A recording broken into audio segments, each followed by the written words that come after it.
Good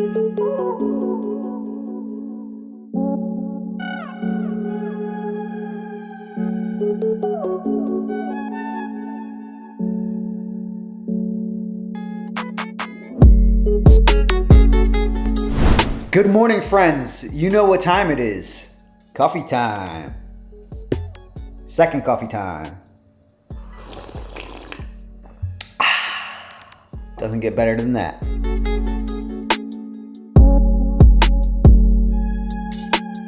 And just like that, we are registered for the 2025 Connecticut Law Enforcement 5K race. It is a race that I love so much and is close to my heart because I am a police officer. Last year, I did this race and I actually got first place, so I'm gonna try again and do that this year. However, today we are still training away, focusing on another big goal that I will be mentioning later in the video. So gonna go ahead and start my day. I have some lifting and some running to do, and I'm gonna take you guys along with me. Let's go.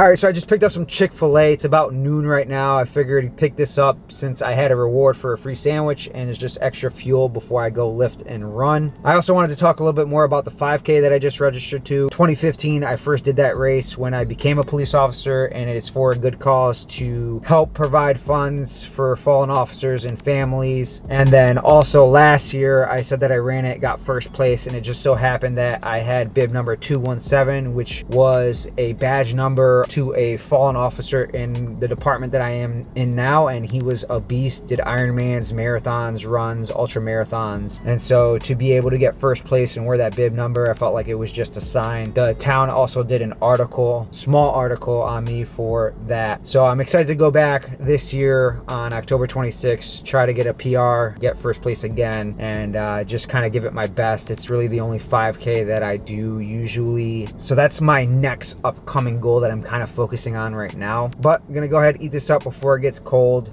Let's go.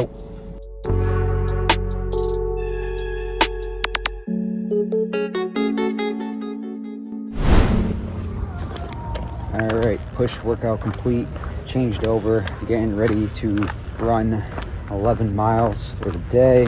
Overall good workout. Weather's perfect right now too. It's like low 70s, no humidity, partly cloudy, so it's gonna be a good run. And we're taking the route by the gym, which is nice and flat compared to where I live. So get this done, and then I'm gonna go probably to the grocery store and make lunch and dinner, fuel up.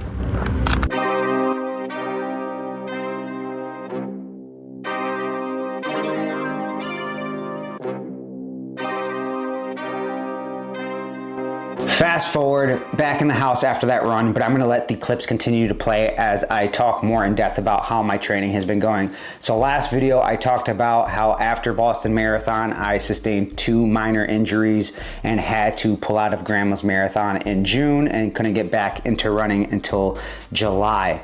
Since then, I've been slowly building up my mileage, and I will throw in my weekly progress here on the screen to show you guys what it's been looking like. But after tomorrow, I plan to have 72 miles done for the week, and I'm just very happy to be where I'm at and very excited to continue to build my fitness. Because I pulled out of Grandma's and couldn't chase that sub 242, I've been really itching to get after that goal and complete it. So with that said, as I mentioned earlier, I had a big announcement to make, and that is going to be that I'm going to be at the Houston Marathon on January 11th, 2026, trying to knock that goal out of the way. I am like somebody who loves just chasing progress, and I think that's why I love the marathon build so much. I'm so early into this journey. I know there's so much more room to build upon and get faster. And while I was a little bit in the dumps while I was in my injury phase, I focused more of my attention in the gym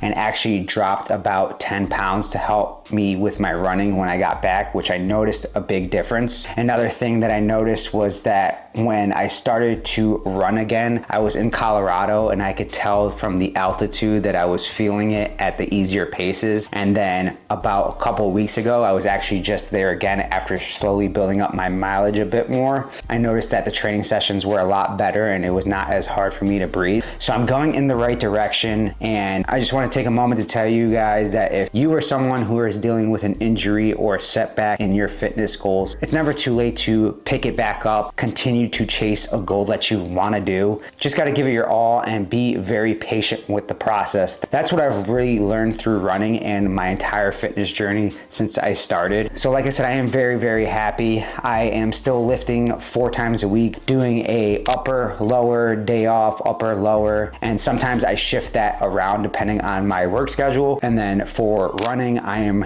doing that 6 times a week. And right now I just have a perfect thing going for me. And I'm looking forward to continuing to share my running journey with you guys and show you guys the ins and out of this build. But that's really what I wanted to touch about briefly right now. So I'm gonna eat some food, then go to sleep early, and I'll see you guys in the morning. Peace.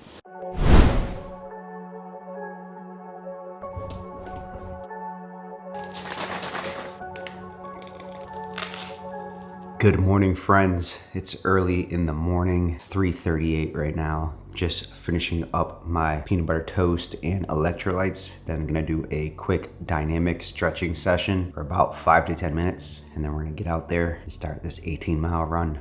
Let's do it. All right, it is 4 a.m.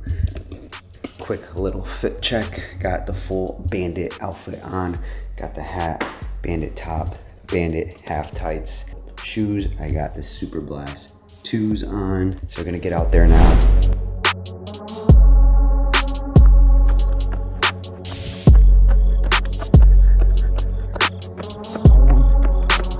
Mile 2, mile 3, mile 4. Our miles 6 through 9 are about to be done.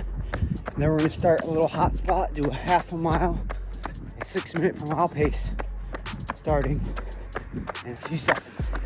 Starting now. Yeah, buddy, we did it. Half a mile at 5:59. Now the rest is just easy as the first 9 were. Let's go. Nothing better than the sun coming up while you're running. Almost 12 miles in now, 6 more to go. Feeling good, cool weather, enjoying this, soaking it all in.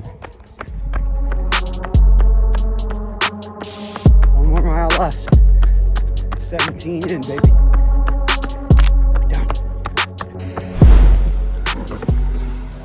And just like that, we are back home, changed over, getting ready to leave for work. So I'll check in with you guys after my shift. It's been a couple days since I recorded. The last time you guys saw, I did that long run, and then I went to a wedding, and then the day after I just chilled, and I just worked a 17-hour shift, and I did an 11-mile run right after that. And I announced that I was doing the 5K and then the Houston Marathon, but also the day after the wedding, spur of the moment decision, I signed up for the Last Man Standing Ultra. Rational decision in Maine for September of 2026. So that'll be my first ultra marathon unless somehow or something crazy happens and I do one before that. But right now the 3 main focuses are the 5K in October, Houston in January, and then the Last Man Ultra in September of 2026. So I want to put you on the spot, babe. I'm going to start doing this where I'm going to ask you 3 questions.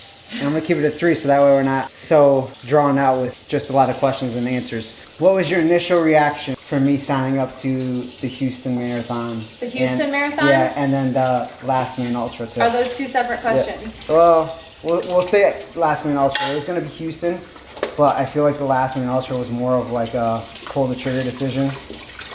Great. He's going to be training during our wedding and our honeymoon. Yeah, so I thought about that after I signed up, and I was like, last year we were on vacation at an all-inclusive resort, and I was still training really hard, and I didn't miss a workout. I was just waking up really, really early, which is fine, and we still had enough time and had a good time. I'm gonna do the same thing, that's the plan. And then second question is, what do you think about me dropping weight to like 150-ish for when I like, because I liked it when I did Chicago.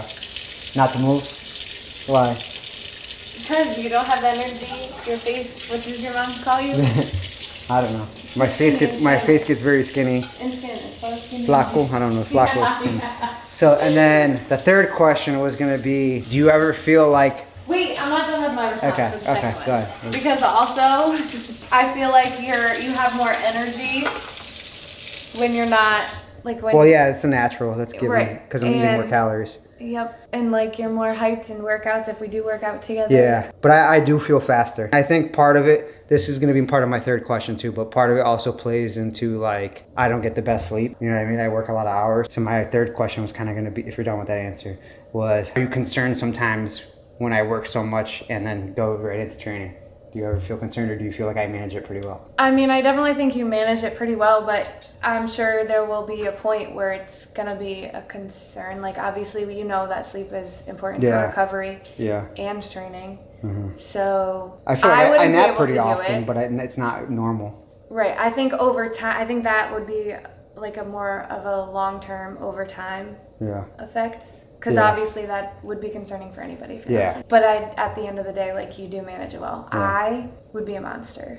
Yeah. All right. Well, I think this is my only 3 answers. They're kind of quick questions. They're kind of quick questions, but I was just curious to your thoughts on those. And they popped on my head like when I was running a couple days ago. So that's it. That's the end of the video. I'm sweating my ass off. So I need to go shower. We're going to eat. We're going to watch TV and enjoy the rest of the day. Right? Yes. And then I got to go back to work. Yeah, wake up in the morning, train, got appointments. Busy. That's how the schedule is, but we make it work. 2 appointments. Yeah. All right. Peace out, guys. Hope you enjoyed the video.